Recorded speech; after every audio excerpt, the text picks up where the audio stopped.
네, 안녕하십니까.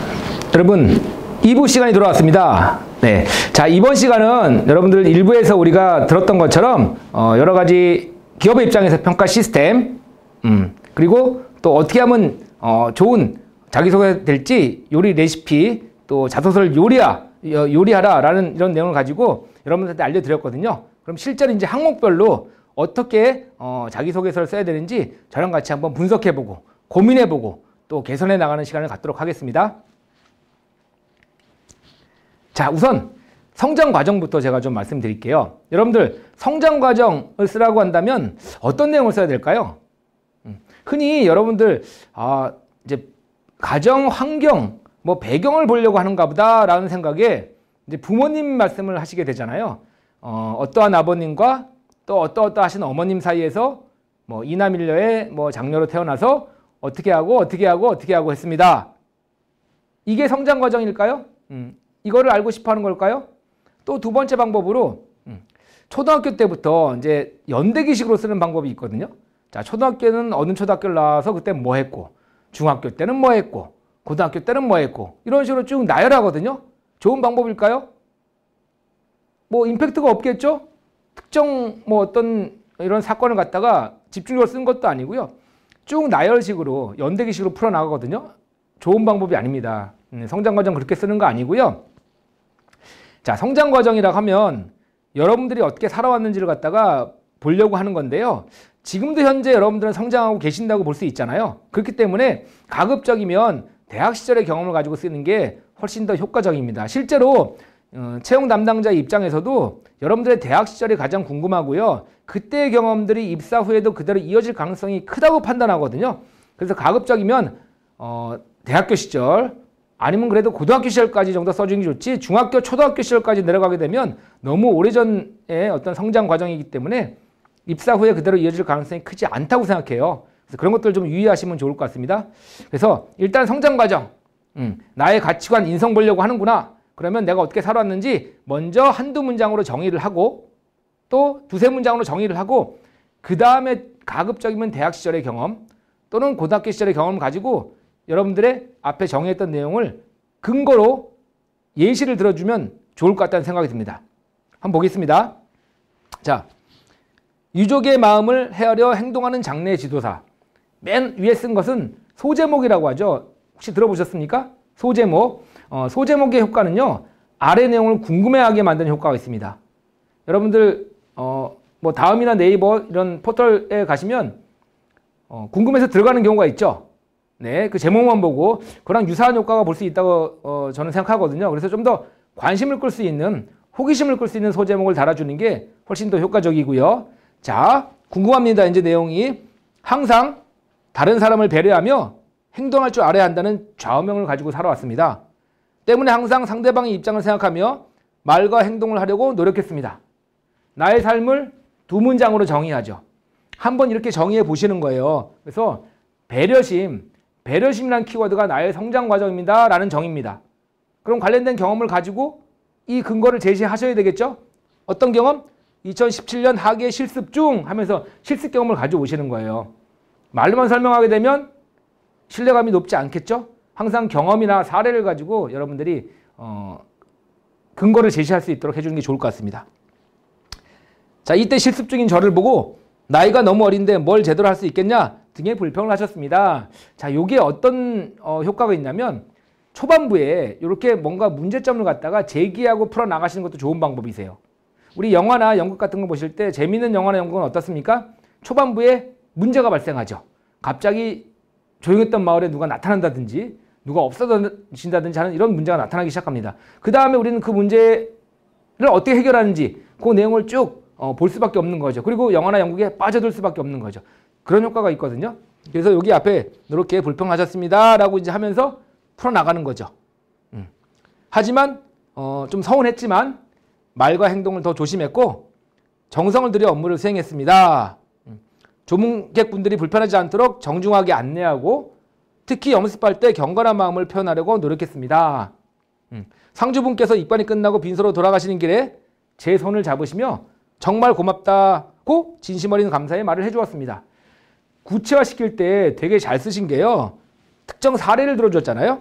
조문객분들이 불편하지 않도록 정중하게 안내하고 또 연습할 때 경건한 마음을 표현하려고 노력하고 자 이렇게 어느 정도 머릿속으로 구체적인 행동이 그려지는 게 구체적으로 되게 잘 썼다는 말이거든요. 그러니까 이렇게 여러분들 좀 더 구체적으로 써주시면 좋을 것 같고요.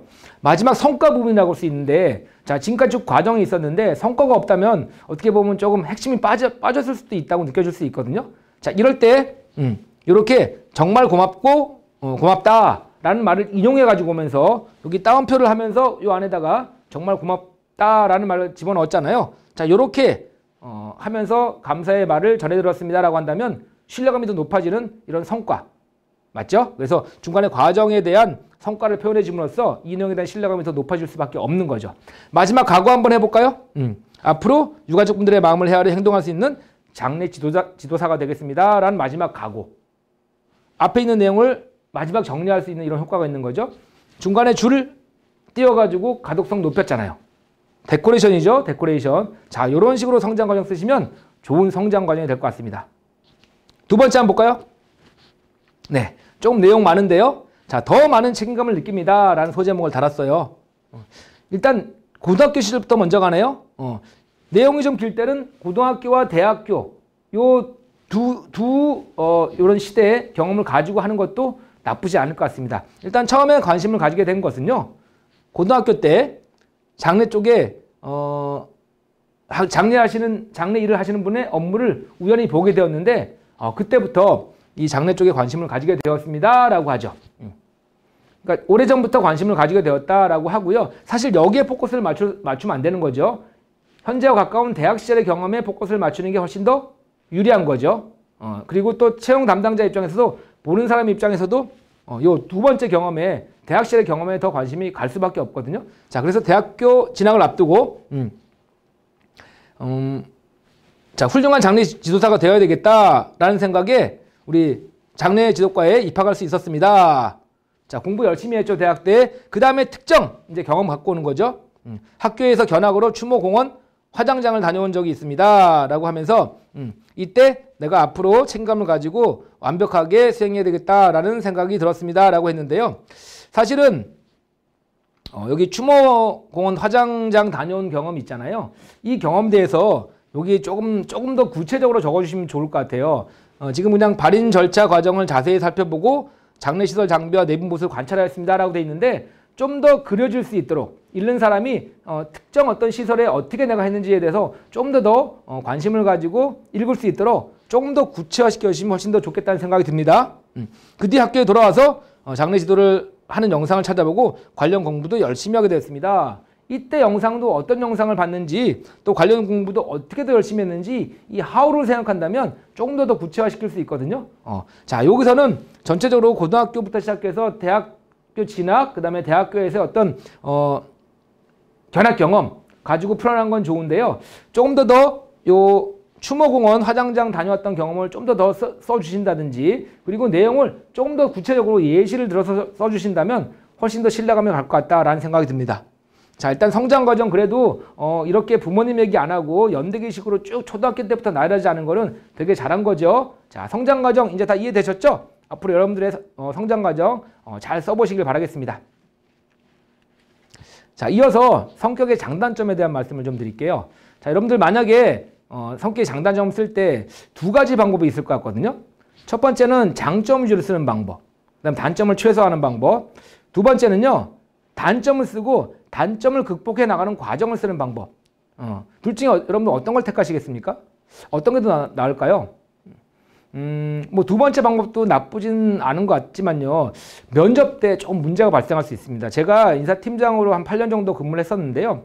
제가 실제 기업에서 면접관으로 앉아서 면접 볼 때 단점을 장점화 시켰던 이 사례를 썼던 친구들한테는 저도 모르게 개선이 되었는지 아직도 그런 단점을 갖고 있지 않은지에 대한 의심을 하게 돼요. 그리고 거기에 대해서 좀 더 검증하려고 하는 마음이 들거든요.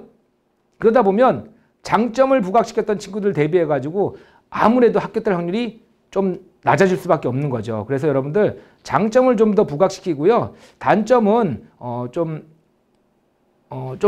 양을 줄여가지고 최소화시키는 게 훨씬 더 좋은 전략인 것 같습니다. 그래서 그러한 사례 중심으로 해서 제가 좀 말씀을 드려보겠습니다. 자, 먼저 내 장점은 무엇인지를 얘기해야 되겠죠. 저의 장점은 리더십과 친절함입니다. 먼저 이렇게 앞에다가 얘기해 주시는 게 좋을 것 같고요. 그 다음에 거기에 대한 사례를 들어줘야 되겠죠. 경험을. 학교생활 중 반대표로 체육대, 단합대회 등 많은 활동을 하였습니다. 라고 되어 있습니다. 그 다음에 잘 참여하지 않는 학생들에게 행사에 대해 최소 3번 이상 반복적으로 공지를 하였고 개인적으로 다가가 참여해야 하는 필요성을 친절하게 설명했습니다. 자, 여기 숫자를 썼거든요. 이 숫자의 힘이 사실은 되게 좋습니다. 그리고 무섭습니다. 한번 제가 2가지 예를 들어드릴 테니까 한번 들어보시겠습니까? 아르바이트 할 때 보조주방에서 일했는데 너무 힘들었습니다. 자, 이런 표현이 있고요. 2번째, 숫자를 한번 활용해 보겠습니다. 하루에 10시간씩 보조주방에서 서서 일하면서 약 3주 기간 동안 매일 200개의 양파를 썰고 300단의 파를 다듬었습니다. 이게 숫자로 쓰게 되면 그 숫자가 뭔가 쉽지 않겠다는 걸 자연스럽게 느낄 수 있도록 만들거든요. 그래서 여러분들 숫자를 많이 써주시면 정량화시켜 주시면 읽는 사람 입장에서는 신뢰가 더 갈 수밖에 없으니까 이렇게 수치로 좀 많이 활용해 주시면 좋을 것 같습니다. 자, 그리고요. 자, 이러한 노력으로 참여율이 향상되었고 마지막 체육대회에서는 개성, 준비성, 홍도가 가장 높은 퍼레이드상도 수상할 수 있었습니다. 라고 하거든요. 그래서 열심히 내가 리더십과 친절함을 발휘해서 체육대회나 단합대회 때 활동했던 내용을 쭉 적는데요. 아쉬운 점은 뭡니까? 참여율이 향상되었고라고 한다면 도대체 얼마나 참여했는지 알 수가 없잖아요. 기존에 몇 명 참여했었는데 내가 했을 때는 몇 명 이상 더 참여했다든지 아니면 참여 학생 수가 몇 명 더 늘었다든지 참여율이 몇 프로 더 증가됐다든지 이런 식으로 정량화 시켜주시면 훨씬 더 이 과정이 이 성과를 인해 가지고 더 돋보일 수 있게 되는 거죠. 가급적이면 이렇게 성과를 갖다가 적어주시면 좋을 것 같고요. 퍼레이드상도 수상했습니다. 이건 아주 좋죠. 이건 아주 명확한 성과니까 네, 이건 좋은 성과라고 볼 수 있습니다. 자, 반면 단점은 이제 장점 한 80% 썼고요. 단점을 최소화하는 거죠. 새로 만난 사람에게 먼저 다가가는 것을 힘들어했습니다. 자, 치명적이지 않은 단점이에요. 괜찮습니다. 이 정도는. 치명적인 단점은 어떤 겁니까? 뭐 지나치게 소극적이라는 것입니다. 다른 사람하고 잘 어울리지 못한다는 것입니다. 이런 것들은 조직생활하는 데 있어서 좀 마이너스 요인이 될 수 있죠. 뭐 조금 부끄러워하는 거는 뭐 이 정도는 제가 보기에는 그렇게 치명적이진 않은 것 같고요. 자, 이 단점은 어떻게 했습니까? 대학교에서 동아리 활동, 여러 가지 봉사활동을 참여하면서 먼저 낯선 사람들에게 다가가 친해진 연습을 했습니다라고 했는데 어떻게 보면 조금 포괄적이거든요. 사례를 가지고 단점을 보완했다는 건 좋은데요. 특정 동아리 얘기를 해주면서 그때 이렇게 다가갔던 얘기를 이런 예시를 들어주면 훨씬 더 좋지 않았을까 하는 생각이 들어요. 그래서 좀 더 수치화하고 또 예시를 들어서 구체화시키면 더 좋은 자기소개서 될 것 같다라는 어떤 분석 내용이거든요. 잘 참고하시면 좋을 것 같습니다. 자, 2번째 성격의 장단점의 예시를 한번 들어보겠습니다. 영연병 근무 경험을 통해 얻은 값진 교훈이라고 되어 있거든요. 자, 어떤 상황에 침착하게 대처하며 맡은 임무를 끝까지 행하는 책임감이 저의 장점입니다. 얘기해주고 그 다음에 경험이나 사례를 가지고 근거를 제시해야 된다고 제가 말씀드렸죠. 국군 부산병원에서 전공을 살려 영연병으로 근무했습니다. 좋아요. 이제 경험을 2가지로 가져온 거죠. 그 경험을 이제 풀어나가는 거죠. 풀어나갈 때, 자, 문제가 발생했죠. 뭐 문제라기보다는 사건이 발생한 거죠. 어떤 사건? 평창 올림픽 준비 중 사망한 영연이 들어온다는 전화를 받았습니다. 자, 그럼 그 다음 내용을 안 읽어갈 수가 없죠. 그러면서 읽어 내려가는 거죠. 그때 내가 경황업소 하시는 유족분들한테 정말 무사히 장례식을 치를 수 있도록 하였다. 병원장님께서는 침착하게 잘 진행해 주어 고맙다라고 칭찬한 내용을 가져오죠. 잘한 겁니다. 이렇게 가져와야 돼요. 그냥 병원장님께 칭찬을 들었습니다라고 하지 말고 칭찬 내용을 갖고 오시는 거죠. 자, 이 내용 보면 어떤 게 생각납니까? 엄마의 집밥 같은 정성, 화려하진 않지만 문장 하나하나 실제로 내가 유족들을 갖다가 대하는 이런 나의 정성스러운 마음, 이런 게 느껴지지 않습니까? 자, 이런 게 나의 장점이고 책임감을 다했다는 게 신뢰가 갈 수 있는 거죠. 잘 쓴 장점입니다. 반면 단점은 자, 일에 욕심이 많다는 것입니다. 나쁘지 않죠? 반대로 치면은 그래도 업무 욕심도 있다는 거니까 업무 욕심이 있다는 거죠. 그래서 군생활 때 분대장, 군정도우미, 보급, 그 다음에 영현, 각종 부대 행사를 동시에 담당하면서 이런 식으로 사례를 가져와서 어려울 때가 있었는데 그 다음부터는 일의 우선순위를 정해서 중요한 것부터 순차적으로 하려는 노력을 하고 있다라고 해서 경험이나 사례를 간단하게 가져와서 이런 단점을 보완하고 있습니다 라고 한다면 이것도 좋은 단점의 보완 사례라고 할 수 있거든요. 됐습니까? 자, 그러면 성장 과정하고 성격의 장단점에 대해서는 여러분들이 앞으로 충분히 잘 쓰실 수 있을 거라고 판단하고요. 그리고 또 이 내용이 나중에 교재라도 나가게 되니까 교재 잘 보시고요. 여러분들이 한번 여러분들만의 성장 과정, 그다음에 성격의 장단점 한번 작성해 보기 바라겠습니다. 자, 이어서 학창시절의 경험. 여러분들 학창시절 어땠는지 궁금하고요. 이때 경험을 통해 가지고 여러분들이 어떤 역량, 어떤 능력을 갖고 있는지 또 어떤 태도를 갖고 있는지 이런 것들을 예측해 보려고 하는 거거든요. 좀 더 비중이 있는 어느 정도 관심이 가게 갈 수 있는 이런 소재를 가지고 여러분들의 어떤 키워드, 학창시절의 어떤 애티튜드, 뭐 태도 같은 것도 어필해 주면 좋을 것 같습니다. 한번 예시를 볼까요? 자, 칭찬은 고래도 춤추게 한다. 대학 시절 방학 기간 동안 장례식장으로 실습을 간 경험이 있습니다. 네, 아무래도 여러분들 그 실습 경험을 많이 하시잖아요. 그래서 이런 것들을 갖다가 뭐 어디든지 간에 뭐 예를 들어 학창시절도 좋고요. 성격의 장점도 좋고요. 성장 과정도 좋고요. 이 실습 경험을 갖다가 직무와 가장 연관성이 있는 경험이기 때문에 충분히 잘 살리셔가지고 활용하시면 좋다는 생각이 듭니다. 간 경험이 있습니다. 일단 경험을 두고 하시고 있으니까 관심이 가죠. 아래 내용을 읽어 내려갈 수밖에 없거든요. 자, 여기서 두 가지를 크게 나눈 게 저는 되게 인상적인데요. 했던 것 중에서 첫 번째는 입관 절차를 실제로 진행하는 실습을 했을 때, 그 다음에 실습이 끝나갈 때쯤 라고 하면서 두 가지로 나눴거든요. 이렇게 나눠서 뭔가 구분해줘가지고 그러니까 예를 들어서 뭐 질적인 측면에서는, 양적인 측면에서는 이렇게 나눈다든지 아니면 내부적인 요소로는 또 외부적인 요소로는 뭐 이런 식으로 나눠서 한다든지 하면 훨씬 더 읽는 사람은 명확해지고 구분이 잘 가거든요. 이런 것도 한번 여러분들 활용하시면 좋을 것 같고요. 자, 진심으로 다 예의를 갖추어 진행했습니다 라고 돼 있고요.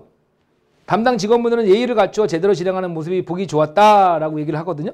그 다음에 유족분들이 직원에게 사례금을 드리는 상황을 보게 되었는데 장례 규칙상 받지 못하기 때문에 직원분께 그러한 상황을 어떻게 대처하는지를 보며 돌발 상황 대응하는 법까지 배울 수 있었습니다 라고 하면서 이런 어떤 특정 사례를 얘기하면서 나의 어떤 윤리적인 측면 이런 것도 강조할 수 있는 이렇게 아주 좋은 학창시절의 경험이라고 볼 수 있습니다. 그래서 이렇게 두 개로 나눠가지고 구분해가지고 이렇게 전개하는 방법 이런 것도 한번 벤치마킹 하실 필요가 있을 것 같습니다. 네, 좋습니다. 자, 그 다음에 또 학창시절 경험 볼까요? 이번엔 장례 관련된 동아리 활동을 했을 때 일입니다. 이렇게 풀어나가거든요. 마찬가지로 이제 경험을 가지고 풀어나가셔야 되겠죠. 뭔가 설명하기보다는 내 경험이나 사례를 가지고 풀어나가는 좋은 방법. 여기 보면 특히 화장시설 견학에서는 화장로 안쪽까지 견학을 하였는데 화장 후 금속 등의 부장품이 많아 금속을 걸러내는 방법을 배울 수 있었습니다 라고 되어 있거든요. 자, 요거 다른 데서는 볼 수 없었던 이런 또 특별한 사례잖아요. 좀 더 관심을 가지고 봤고요. 또 금속 등의 부장품 걸러내는 방법 배울 수 있었다고 했는데 좀 더 보완이 될 점 뭡니까? 네, 조금만 더 구체적으로 어떻게 걸러내는지 또 걸러냈던 걸 본 상황을 갖다가 조금만 더 부가적으로 명시해 준다면 훨씬 더 신뢰감이 갈 수 있는데 사실은 좀 더 포괄적이죠. 그래서 이런 것들은 조금만 더 구체적으로 사례를 들어주면서 좀 더 내용을 더 풀어서 써주면 좋겠다는 생각이 듭니다.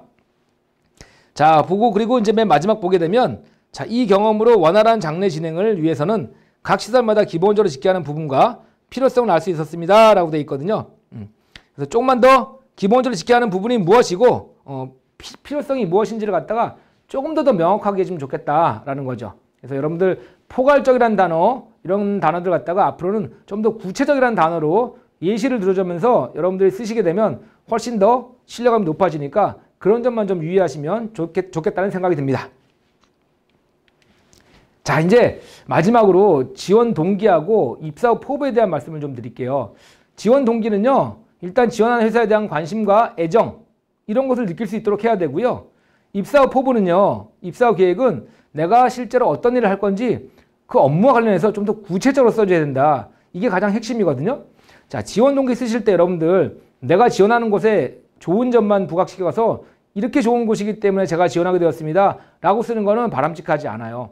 그럼 어떤 식의 지원 동기를 써야 되냐면 처음에 내가 지원한 분야 또는 기업에 관심을 가졌던 계기 인연 이런 걸 갖다가 한번 먼저 적어 주셔야 돼요. 그때 좋은 인연으로 내가 그리고 또 그때 관심을 갖게 된 계기가 되었다. 이걸 먼저 써 주시고요. 그 다음에 내가 지원한 곳에 대한 강점, 그 다음에 내 강점 이런 식으로 풀어나가는 거거든요.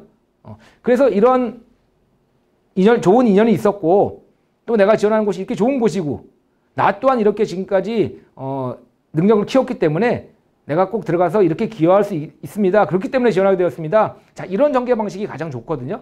그걸 좀 염두에 쓰셨으면 좋을 것 같고요. 그리고 입사업 포부 계획 같은 경우에는 뭐 열심히 하겠습니다. 항상 뭐 가슴으로 뭐 대하겠습니다. 이런 거보다는 좀 더 구체적으로 업무와 관련해 가지고 좀 더 명확하게 써주시는 게 훨씬 더 신뢰가 갈 수 있으니까 그런 점만 유의하시면 좋을 것 같습니다. 자, 이제 그런 걸 한번 염두에 두시고 한번 보도록 하겠습니다. 나 자신과의 2가지 약속 이렇게 했죠. 8주간의 현장 실습을 통해 침착하지만 따뜻한 표정으로 자신의 업무에 자부심을 느끼며 업무를 수행하는 장래 지도자 선생님들의 모습을 보며 많은 것을 배울 수 있었습니다. 라고 하죠. 그렇죠? 뭔가 계기가 있어야 돼요. 내가 장래 지도사가 되겠다라고 한다면 그 장래 지도자가 되기 위한 마음을 먹었던 계기가 있어야 될 거 아닙니까? 그런 계기를 갖다가 저는 실습 경험, 이때 실습 경험을 통해 가지고 자, 많은 것을 배울 수 있었다라고 했는데 조금은 더 특정한 했던 사건을 가져와 가지고 그때 장래 지도사께서 어떻게 했는지 그런 어떤 내용을 조금 더 구체적으로 한두 문장 예시를 들어준다면 그때 그 모습을 보고 내가 감동했고 또 존경심이 났고 이렇게 얘기한다면 훨씬 더 좋겠죠. 하여튼 어쨌든지 간에 이런 경험을 가지고 먼저 좋은 계기, 좋은 인연 이렇게 부각시킨 건 되게 좋은 방법입니다. 자, 그 다음에 전문적인 지식을 바탕으로 유가족에게 친절하면서 따뜻한 미소로 위로해 줄 수 있고 경건하면서 꼼꼼하고 업무를 수행하는 장래 지도사가 되고 싶습니다. 라고 했는데 요 사이에 만약에 내가 가고자 하는 곳이 정해진다면 그곳의 강점을 얘기해 줘야죠. 그곳은 이런 곳이고 뭐 이런 어떤 비전을 갖고 있기 때문에 내가 잘 맞는다고 생각해서 지원하게 되었습니다. 라고 기업 분석했던 내용을 좀 집어넣어 주시면 좋아요. 그리고 이어서 만약에 앞에 나의 강점이 부각되지 않았다면 내가 지금까지 했던 이런 내용들을 지식적인 측면과 경험적인 측면으로 조금 더 나의 강점을 부각시켜 주시고 그렇기 때문에 내가 잘 수행할 수 있다고 생각해서 지원하게 되었습니다. 라고 한다면 더 좋은 지원 동기가 되겠죠. 그래서 여기는 앞에 그런 점들만 좀 보완해 주면 좋을 것 같고요. 그 다음에 이제 입사 후 부분이니까 나눠져 가지고 첫째, 자, 그래서 콤마, 둘째 콤마. 그러니까 첫째 콤마, 둘째 콤마를 사용하니까 어떻습니까? 훨씬 더 잘 보이죠. 잘 보이고 잘 구분이 되거든요. 그래서 이런 가독성을 높이는 것들 잘 활용해 주시고요. 첫째 콤마, 서예, 장사법 등을 꾸준히 학습하여 전문성을 향상시키겠습니다. 좋아요. 요거는 되게 구체적이죠. 명시를 했으니까. 다음 뭐냐면 두 번째. 항상 유가족의 입장에서 배려하고 행동하는 장래 지도사가 되겠습니다. 어떻게 배려하고 어떻게 행동하겠는지 명시가 안 돼 있거든요. 자, 이런 식으로 뭔가 예시를 한 두세 개 간단하게 들어줘가지고 한다면 훨씬 더 구체적인 입사 후 계획이 될 수 있기 때문에 실제 내가 어떻게 행동하겠는지를 갖다가 한번 기술해 주시는 것도 좋을 것 같습니다. 자, 그런 점만 좀 유의하시면 좋을 것 같습니다. 마지막 지원 동기 한번 보도록 하겠습니다. 자, 유가족과 소통하며 신뢰받는 장래 지도사라고 되어 있거든요. 자, 직무를 수행하며 직무에 자부심을 갖는 것이 중요하다고 생각합니다. 자부심과 전문적인 지식을 바탕으로 유가족과 소통하며 신뢰를 받는 장래 지도사가 되겠습니다. 라고 되어 있죠. 장래 지도사가 어떤 면이 중요한지를 잘 부각을 시켰는데 자, 이런 것들을 느꼈던 어떤 경험이 무엇인지를 갖다가 집어넣어주면 더 좋겠죠. 그러한 경험을 통해 실습 경험을 통해라고 한다든지 그래서 자부심을 느꼈다. 그렇기 때문에 자부심을 갖는 게 중요하다라고 해준다면 훨씬 더 좋을 것 같고요. 그 다음에 내가 지원하는 어떤 기업에 대한 장점도 좀 빠져있다고 볼 수 있죠. 그리고 내 강점도 추가적으로 넣는다면 훨씬 더 좋은 지원 동기가 될 수 있겠습니다. 근데 단 뭐냐면 요즘 지원 동기 쓰실 때 내 직무상 강점을 다른 항목에 빼놓는 기업도 많거든요. 그럼 그때는 직무상 강점을 여기다 굳이 안 집어넣으셔도 되고요. 다른 곳에 쓰면 되니까 그때는 내가 지원하는 곳에 강점만 집어넣어주면 좋을 것 같다는 생각이 듭니다. 자, 그 다음에 세 가지 노력하겠습니다. 그래서 첫째, 네, 꾸준히 학습하겠습니다. 서예 장사법 등을 꾸준히 학습하겠습니다. 좋죠? 둘째, 일본어와 수화를 습득하겠습니다. 좋죠? 외국인이나 장애인, 유가족, 문상객분들과도 무리 없이 의사소통이 가능하기 위해서 일본어와 수화까지 습득하도록 하겠습니다. 되게 구체적이고 좋은 이런 입사 후 계획입니다. 다음 뭐냐면 세 번째가 조금 아쉽죠? 항상 유가족의 입장에서 배려하고 행동하는 장래 지도사가 되겠습니다. 어떻게 배려하고 어떻게 행동할 것인지 이게 구체적으로 없죠. 그래서 요 앞에처럼 조금만 더 뭐 두세 개 단어라도 넣어주면서 구체화시키면 훨씬 좋겠다는 생각이 듭니다. 네, 좋습니다. 자, 그럼 여러분들 이번 2부 시간에는 성장과정, 성격의 장단점, 그다음에 학창시절 경험, 또 마지막 지원 동기 및 입사 후 포부까지 예시를 들어서 어떤 점은 잘 돼 있고 또 어떤 점들을 보완해야 되는지 여러분들한테 자세히 알려드렸거든요. 네, 요거 잘 보시고요. 여러분들 자기소개서 다시 한번 점검해 보시고 보완하셔가지고 날로 비중이 커지는 자기소개서 점수 잘 받으시고요. 면접에서도 자기소개서를 가지고 면접관들하고 소통할 수 있도록 네, 여러분들 잘 한번 준비해 보시길 바라겠습니다. 자, 여러분들의 성공 취업 응원하겠습니다. 수고 많이 하셨습니다. 마치겠습니다.